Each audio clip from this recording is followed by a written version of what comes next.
Hello, JW Strugglers. We are coming at you again with an interview. We are talking to a brave man by the name of Seth. Seth has been in and out of the Jehovah's Witness movement. He is an abuse survivor, and he's got a brave story to tell there, as well as his observations on what he saw during the years that he was associated with the witnesses. And Seth, I would like to thank you very much for taking time out of your schedule to talk with us and come on JWStruggle. Thank you. You're welcome. Thanks for having me. Yeah, well, I've been wanting to do this with you for a long time, and of course, Seth and I have a mutual friend, Mark, great guy. And we've talked about all Skyping together sometime. Yeah. Let this be a lesson. Skype with people that you miss. If there's somebody far away, I had a little dinner party with Mike and Kim and me and my girlfriend a month ago, and it was fun. The four of us just talked on Skype, and we had something to drink, and we had chips, and we just, and we just talked for like 2 hours, and it felt like we were in the same room. So don't hold back from doing that. I think that's just a little, I don't know, just a little social advice, especially if you've left the witnesses, you don't have a lot of friends, and you think, oh, I've made all these friends online, but they're so far away. Well, try it out. It's kind of fun. So let's have some fun. let's get to know Seth a little bit better. So Seth, how did you get involved in the witnesses? And I understand you had some family members that kind of got you introduced to it. Yeah. So my grandmother, I had an aunt that also was a witness, and they probably around the mid-70s, they became witnesses. And so throughout my childhood, our home was always full of witness literature. It was kind of odd. I remember going to a summer camp at a Baptist church, but was being told I couldn't salute the flag or do Pledge of Allegiance because I was a Jehovah's Witness. So it was really weird. But yeah, so I was made to think that, all religion was bad, and that, the witnesses were the only true religion. And of course, reading the literature growing up, and I did read it. I even studied as a teenager, went to meetings. To me, it was the only logical choice when it came to religion. So that was my exposure to it. Okay. Prior to becoming. Okay. And so then here you are, you're a kid at home. So did your whole family come in, and what was that like? No, like I said, when I was 14 or 15, I was the only one that went. I had, I think, 3 different studies. One time, one was the Great Teacher, I believe it was. I believe it was a pink book. The other was the Paradise book. And then there was... You're going way back. Those are some old ones. Yeah, and then there was one more thrown in there. I can't remember now. But no one else in the family. And so my next exposure after probably 15 years old, I think I mentioned previously, I got into racing, and it just became so busy, and that became my focus, really, up until my wife and I, we weren't married at the time, but planning our wedding. And then I thought, well, we probably need to throw God in the mix, because both of our parents had been married and divorced numerous times, and we didn't want to go that route. Mm-hmm. So, yeah, kind of no religion at all for a number of years. Mm-hmm. So Seth, growing up, what were some of the things that happened that defined you, and that made you realize that there was something wrong here with the religion and with your whole life in general?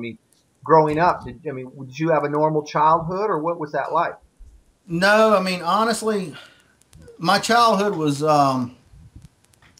certainly not, well, I wouldn't say normal. I don't know that I know what a normal childhood is, to be honest, so I wouldn't know how to, tell you how much normal it was or not. But broken marriages. My parents, like I said, they both had married and divorced numerous times.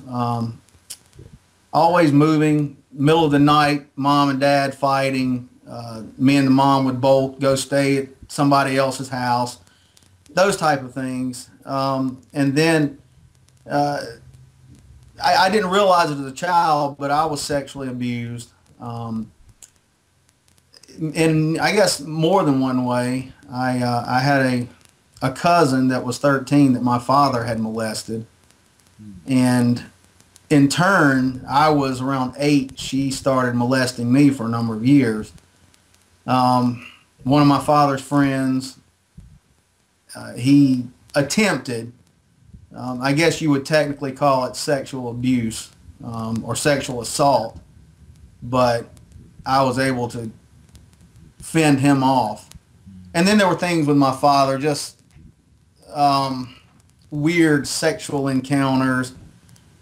It was just really odd, I suppose. And so just, I guess it crushes your self-esteem. You don't know what's right, what's wrong, what's normal, what's not. And you really start to question yourself.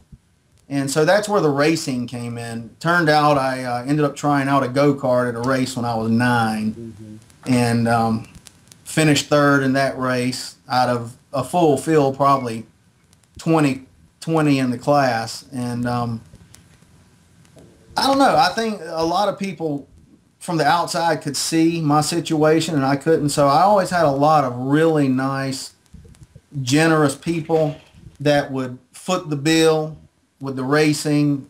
You know, if we couldn't afford it, somebody always stepped in and ensured I could do that.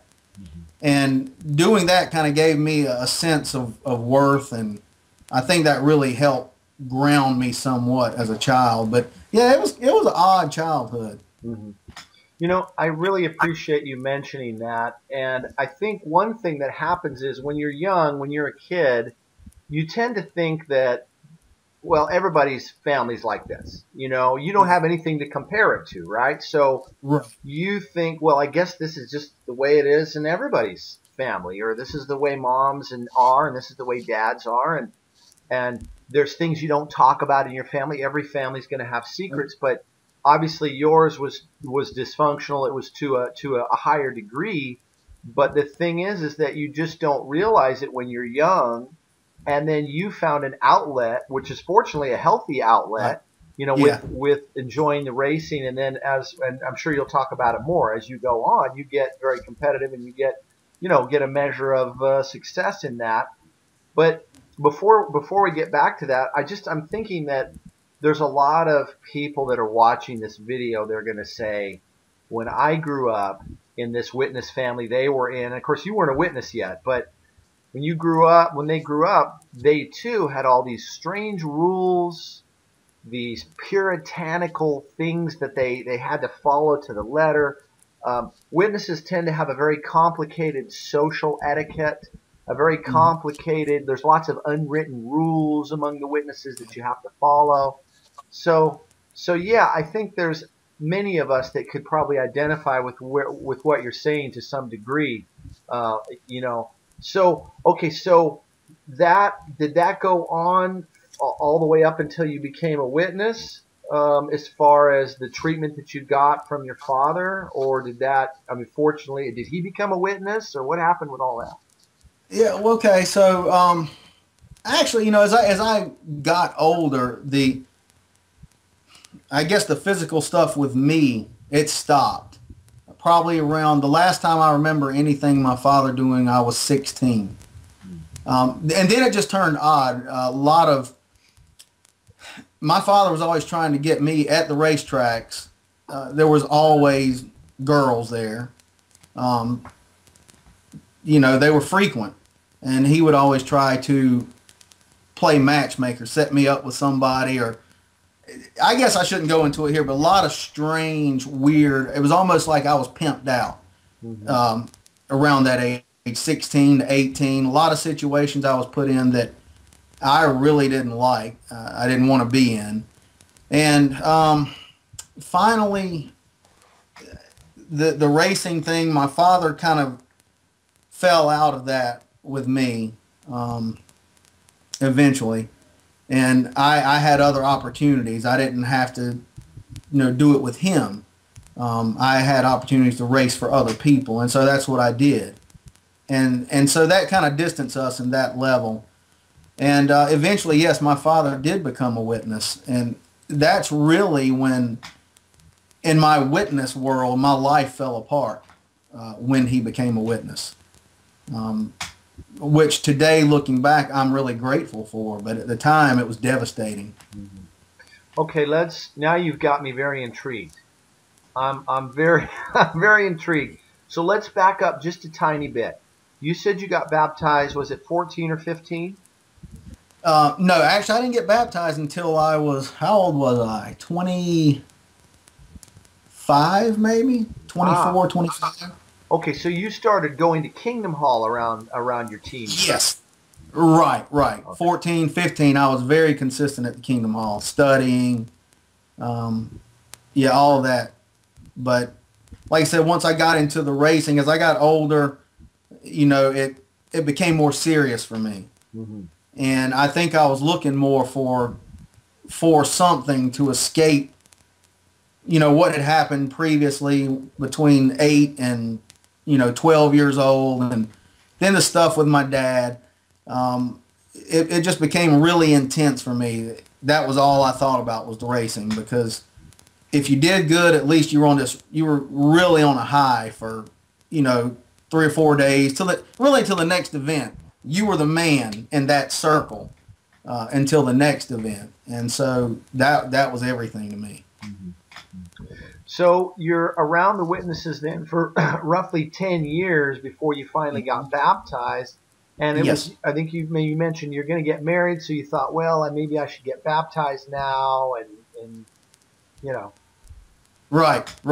So my wife and I say she's my wife now. We were living together then. We had been dating since 1992, so this was in 96.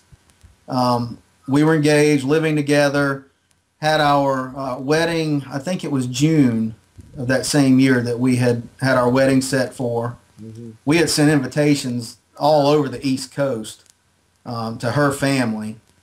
And that's when I started studying. We went and met with her pastor at church, and he just, I don't know, he didn't come across very genuine to me, and all I knew was the witnesses. And so I said, I'm going to start studying again, and this will be good for our marriage. Not really realizing, the major life change that would bring about. And I started studying, and Linda tried for, 2 or 3 months. And it didn't go well for her. She didn't buy into it. So ultimately, we split, moved out, and we broke up. And I kept pursuing that. And during the year, I had moved to Western North Carolina, really to kind of get away, because all of my family here were not witnesses, but I did have that one aunt that lived in Western North Carolina, so I moved up that way to be with the family members that were. Mm-hmm. And it was during that time that Linda, who was still in our hometown, she had started studying again, and not because of me. She just started questioning things and looking at the reasoning book, and because she still had that. From her study. So she got to really looking at that. And of course, you can't trust anything in the reasoning book, but that's what she was basing it off of. And she had no real Bible knowledge herself. So she became pretty convinced that, this was the true religion. And so she got approved for baptism. I found that out. We were still in love, but we just thought we couldn't be together. Mm-hmm. And that's what we were encouraged, that if she's not going to be a witness, then you shouldn't be together. Mm-hmm. And we eloped, actually. Once I found out about her baptism being approved and for the next assembly, we eloped and I moved back the same weekend, and we started our life as witnesses. And that was in 1997. 98. I got baptized in 97. It was January 98 that we got married. Okay. All right. So you and your new bride are trying to be good witnesses. Mm-hmm. And then what happened from that point forward? Did you guys fit in with the congregation and you find all these friends and doing the couple things and then Yeah. anything interesting arise there? Not really. We did fit right in well. We got the love bombing, of course, from day one. And so, yeah, I mean, it was odd. You know how the witnesses program you. They tell you all these things to look for in your non-witness family and, the things they'll say or do. And we saw all of that. And for us, that just solidified that, hey, we are really in the truth. And so, yeah, we fit right in. Immediately started, progressing. We started doing the Kingdom Hall builds. I think it was a year and a half, and I got appointed as a servant and started giving public talks, and things were just moving right along. And it's odd. One thing that happened there was my aunt had called me. She became a witness, a different aunt of mine on my dad's side. Mm-hmm. And she called me in a panic on a Saturday, and an apostate had come to her house with one of her relatives. And I was very confident, a little cocky actually. And I said, I'll be right over there. So it was actually a 30-minute drive, but I went over, and there were some things that this guy showed me. I mean, he had a briefcase full of books and other literature that went back. And it got to the point that I didn't like seeing this, and I didn't want to talk about it. Well, then he went to the Bible, and he started showing me stuff in the Bible that I also couldn't refute. So that was odd. That kind of took the wind out of my sails. And I don't know if I ever really fully recovered from that, really. But we did well, and it was up until probably 2000. When was Abby born? So she was born in 2000. So it was at that time my father and we still had a relationship. It was strained, but we had one. And that's when I had to talk to him about, solid boundaries he would have in his relationship with my child. That's for sure. Yeah. And so that didn't go very well. And he actually decided if he couldn't have what he deemed a normal grandparent relationship, he wouldn't have one at all. And so we didn't have a relationship until he started studying. And that was probably around 2005. And anyway, he was studying, and I got a lot of pressure from the congregation that I had to be the one to let bygones be bygones and make things right. So I did that. I reached out to him and tried to work that out as best I could. And I don't know, it just became very, very difficult once he became a witness. It was almost like we started being shunned in a sense, even though we hadn't done anything. There's lots of pressure in the organization, I guess, to put on a good image. And that was very critical, I think, to many of the brothers here. We had to look like a solid father and son, but no one had any idea of the past at all. They didn't know that this is an abusive, creepy guy. No, they didn't. And it finally, I had to say something. I had mentioned it once prior to his baptism. No, it was after his baptism. He was going to come to our congregation. So it was shortly after his baptism. He wanted to move to the congregation that my wife and kids were in. And I actually spoke to a mutual friend who was an elder in our congregation. And I let him know not all of the details, but just enough that I thought to justify him saying, look, maybe you should reconsider and not come to this congregation. And instead of that happening, it was 2 weeks later that after the meeting on Sunday, I got pulled in the back room with two elders and counseled and told that I had better not stir up any trouble if he came.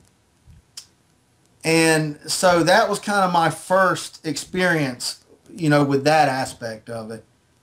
And I didn't understand it. I mean, it's not that I thought I was bad or anything like that, but okay, I'm a servant. I've been used. My wife and I were on 2 different circuit assemblies for raising a family and our example, blah, blah, blah. And I was like, okay, so here's this guy you don't really know, but I'm the one getting the heat for something that I haven't even done yet. Right. So that was really a bit of a slap in the face. But, I let it go, whatever, imperfect men. And he did come to our congregation, and it was probably, I guess, 2 years later, maybe 3, I think it was around 2008, 2009, that the elders were asking me to try to, reach out and do more. But we had, at the time, we had 3 kids. They were all under 8 years old, from like 2 to 8 years old. And I told them, no, I'm not going to have my wife sit here and have to, take care of the 3 kids every meeting while I'm handling something for the congregation. I think my first responsibility is to them. And our coordinator at the time, he wanted to know why I couldn't let my dad and his wife have the kids more. And I just told him that, one, it's not their responsibility, and that there were other reasons, and that just wasn't going to happen. And so he wanted to drill me on it, and I guess I was intimidated. I guess, honestly, I could have told him it was none of his business. But I didn't. It was he and another elder, was our secretary, and so I told them everything except what had happened to me. My dad had already admitted to molesting my cousin. He had admitted to that when she confronted him a few years earlier, and he did it in front of a number of people. He got really in a rage over it. And so I knew he couldn't deny that. And that's kind of what I went with. And in fact, I really didn't know that I was sexually abused by him at the time either. So anyway, that really blew up in the congregation. We had several subsequent meetings with the elders. He and I had to go back and forth, and they were trying to determine who was truthful and who wasn't. It was really a mess. And I felt like I was really the one being interrogated. Even in most of our meetings, the elders would take a real sympathetic posture towards my dad, but really get aggressive with me as though I was in the wrong for how I felt. And, keep in mind, nobody else knew about this. This was strictly between my dad, his wife, my wife, and the elders that knew about it. That was it. So it was very difficult. Well, and again, what we're seeing, Seth, is there's this recurring theme. I've interviewed, I think it's over 20 people now doing these kinds of things, and almost every single person says the elders were meddling in my business. The elders were trying to tell me how to live my life. The elders were being very strict, or they were, and again, these men are not trained to be counselors. They're not trained to be anything really other than to how to give public talks and how to follow, the 150, 200 page elder book that's mostly filled with how to do judicial things, how to discipline people. There's a chapter on, shepherding in there, like one chapter, but the majority of that shepherd book is about judging people and kicking people out. And that's so, again, the elders, it just seems like there's some nice ones, but then there seems to be the ones that take up and become dominant are the ones that just want to be junkyard dogs or something. Yeah. And so here you're experiencing it. Yeah, my wife and I talked about it. I really feel like that organization is a breeding ground for a sociopath to really excel. And I think we saw that a lot in some of the bodies. So that whole situation blew up. Do you want me to keep elaborating on that, or? I do actually, because I think Okay. I think this is crucial because you're starting to reach a point where you're like, something's not right here, maybe in your mind. Yeah. So Yeah, yeah, it was. elaborate. And I think that's where that dissonance comes in. You start looking for all kind of ways to reason it away that it's Hmm. not really what I think it is. Hmm. Um, but yeah, so that was in the one congregation we were in, and then we finally, it got so bad, with my dad. He actually had threatened me. He did it over the phone. He had given our kids like a go-kart thing, which we didn't ask for actually. My dad was very generous with gifts, but from my childhood, I always knew that gifts there was always an attachment. They weren't really a gift. There was something else that was expected. And so he had given them this go-kart probably a year earlier.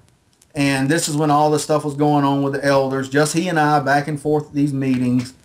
And he ended up coming to the house and taking it, which it really upset the kids. Not so much what it was and that they even wrote it a whole lot, but it was the fact that their granddad would do that. And I called him up and asked him, why did you do that? And that's when our conversations at that level always got kind of nasty. He would try to accuse me of, being a meddler in his business, which was my business. And so I wasn't one to just back down from that. So he threatened me on that occasion. So we had to have him trespassed from our home. And ultimately we had to change congregation. So although we lived 10 minutes from this Kingdom Hall, we had to drive 30 minutes to another one across town. And that in itself, trying to explain that to the kids and even trying to make myself buy into it, that you had to do this, it was kind of tough. It was in 2011, my dad actually threatened to kill me. So, yeah, it's odd. So back when we did have this kind of forced relationship, his wife needed a job, and my wife worked for a clinic, basically, and got her a job there because they were starting to have some hardship. So now we don't have this relationship anymore, but my wife works with my dad's wife in close quarters. So we had to, our daughter had to go with Linda to work on this occasion because she didn't feel well. And so my dad's wife got her along while my wife was teaching a class of nurses. And just started giving her a load of stuff about us and the whole situation and stuff that I didn't really think was appropriate to have my daughter talking about. So when we left our meeting that night, my daughter started talking to me on the ride home, this 30-minute ride we had. And she was really upset. So I said, well, we'll just go to my dad's house. We've got to iron this out. Now, I knew he had a temper, but I really didn't expect that. So, I guess in hindsight, I know that was a bad decision on my part, but we went and, I told him we need to iron this out and this has to stop. And again, I started getting the blame. First, it was the elders in his congregation, and they were at fault. And then it turned to me, and then I was, well, how am I at fault? And his wife said, well, if you keep your mouth shut about your dad in his past, then there wouldn't be any problems. And I said, well, I'm not the one. I'm sorry, but I'm not the one that raped my cousin. That was him. And my dad just erupted at that point, got up and shoved me. Now, I'm serving in the congregation, and I think he knew that there was a good chance that I would probably back down, but it really terrified my daughter. She was just hysterical, and he, shoving me and screaming he'd kill me if he ever heard that I said anything about it again. So that ended up, that led to a restraining order. Then we had our circuit assembly. The restraining order we got was actually added to by the judge in writing that my dad couldn't come anywhere that we were. So it wasn't just, within 50 feet of the home or the kids' school. Anywhere we might be, he could not be at. Mm-hmm. And that was because he actually came out with more stuff during court, stuff I didn't even realize. And so we got the maximum that we could get as far as that went. Circuit assembly rolled around. There he is. Kids are scared. So I went and found the circuit overseer and told him, either you're going to make him leave or I'm going to call the police. Somebody's going to make him leave. That's right. And they did make him leave. They didn't want to have the police at all at the assembly. They didn't want to go that route. Oh, it would be a terrible witness to Jehovah. Yeah, so they didn't want to go that route. But so they did that. And the next circuit overseer visit we had, it was the Thursday night after the meeting that the CO wanted to talk to me. So we went to the back. Now, this was kind of a regular occurrence anyway. Any new circuit overseer we had, they always wanted to talk about my dad and I's relationship, or lack thereof. Always. And so we'd have a new circuit overseer. I dreaded it. I always dreaded it. It seemed like we always had a substitute. So it wasn't like every 3 years.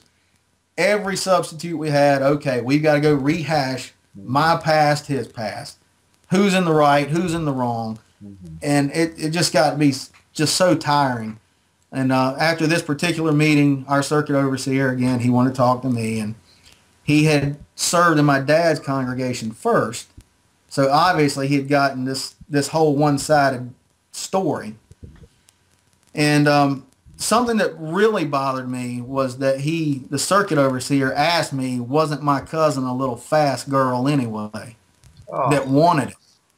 That's sick. Okay, so yeah, you don't know her for one, and I don't care, 13 years old, 13-year-old girl and 30-year-old man, I don't care, even if she thought she wanted that.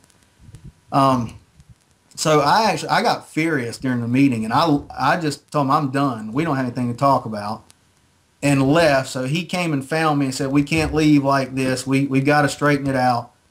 And it ended up that we couldn't talk that night. So I ended up writing him a letter the next day because I was so angry. I knew I couldn't talk to him, and I gave it to him at the elder and servants meeting on Friday night. And I don't know, that to me that was just odd to have a circuit overseer respond in that manner. So that blew over. I kept my mouth shut. We were in our congregation. He was in his. We ended up moving, putting some distance physically between where we lived. Yeah. And it started bothering me more to the point that I got depressed. I actually became somewhat suicidal. And that was, kind of the breaking point. I started going to a therapist and was diagnosed with post-traumatic stress disorder, clinical depression, and then we started working through the things in my childhood, and that's when I started to realize, wow, I thought this was kind of normal interaction between father and son. I didn't know some of the things that went on were actually sexual abuse. And so I started becoming angry about that. I was tired of that I had to be quiet, and people in the congregation would it was common to have people come up and, question why the distance with my dad. He's such a nice man. He's so generous. He's a beauty. What's that? I said, oh, he's great. He's a beauty. Yeah. And he plays the role. So I was just getting tired of that and the constant pressure. Seth, this period of time, are we talking about like in a 2 or 3 year span that this all is taking place here with your dad getting back? Because to me, this is an enormous amount of stress. I didn't even go through it. I'm just listening. I'm getting myself kind of wound up over it because right off initially you told that elder, you know what, it might be better if my dad not be in this congregation, and here's why. Oh, no, I'm the elder. And And sure enough, exactly what you said you didn't want to have happen, it happened. Yes. Okay, so this is getting good. So you go to therapy, you're figuring out. Now, let me ask you, maybe this is a dumb question, Seth. Were these memories, were they like, did you have them buried to where you didn't fully remember it, or you just hadn't processed it, or how does that work? I did remember it. I hadn't processed it, and I didn't, I just didn't realize some of the things, like with my dad, that was abusive. The I don't know how much, maybe you can edit it if this is something not to be said, but waking up with your father's genitalia on your mouth. I didn't know that wasn't just something that happened out of ingest or whatever. So looking back, it's like, well, what if I had reacted differently to that than I did? Would he have been okay with what may have taken place? I don't know. But there was lots of incidents in my childhood like that.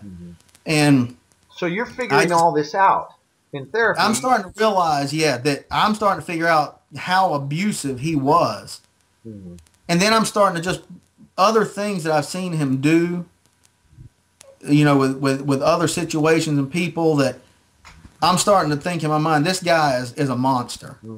And here I am. All I'm trying to do is protect my children. So that was it. I didn't care who liked it or what happened. He was not going to have my children unsupervised, period. That's for sure. But that cost us. Like I said, there were so many people in the circuit that they didn't know the story because I couldn't say anything. And then my dad would be the one to give his sob story, but not the truth of why there was no relationship. And so it was nothing to be at a circuit assembly, special day or whatever, and somebody come up and tell us, even tell us how wrong we were for not letting him have this normal relationship with our kids, blah, blah, blah. And it got to where we dreaded the assemblies, just dreaded it. So there was that aspect of it, the therapy, and I was kind of a mess for about a year. Still, I was still serving in the congregation. The one thing, I had a public talk that talked about depression, and I think that helped me a lot because, in that one, I could relate to it. And that was kind of, I felt like I was helping other people for about the last year.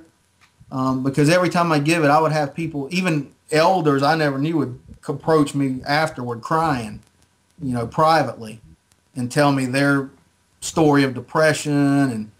And but then it got to the point where I couldn't balance that. I was trying to be this loving person, but I was fuming inside. I was really angry.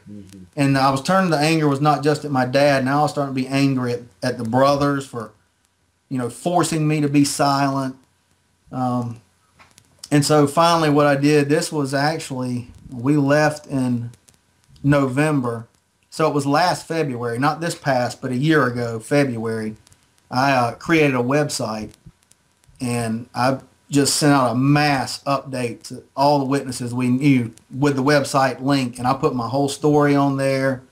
I had the audio from our court trial on there where he admitted to things that nobody knew about. And it was probably 3 weeks after that our coordinator wanted to talk to me. And he said that he had something to talk about that may become a judicial matter.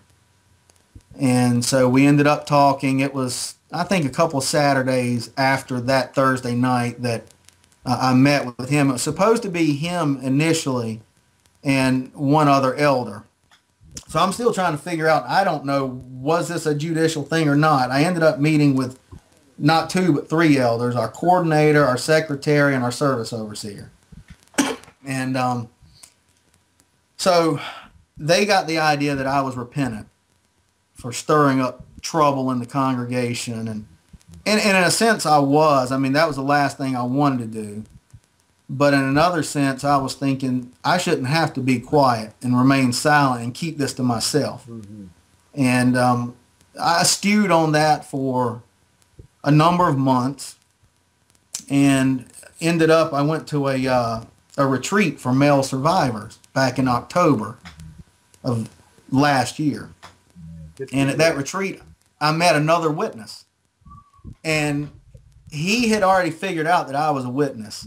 So he was being very guarded. We had to have these small groups where we discussed our situation and why we're there.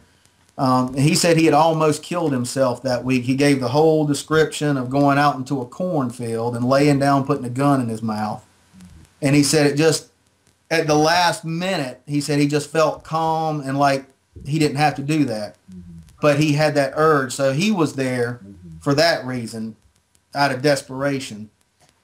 And he was talking about his church, the pressure from his church he was in. He didn't say Kingdom Hall because he said he knew I was a witness.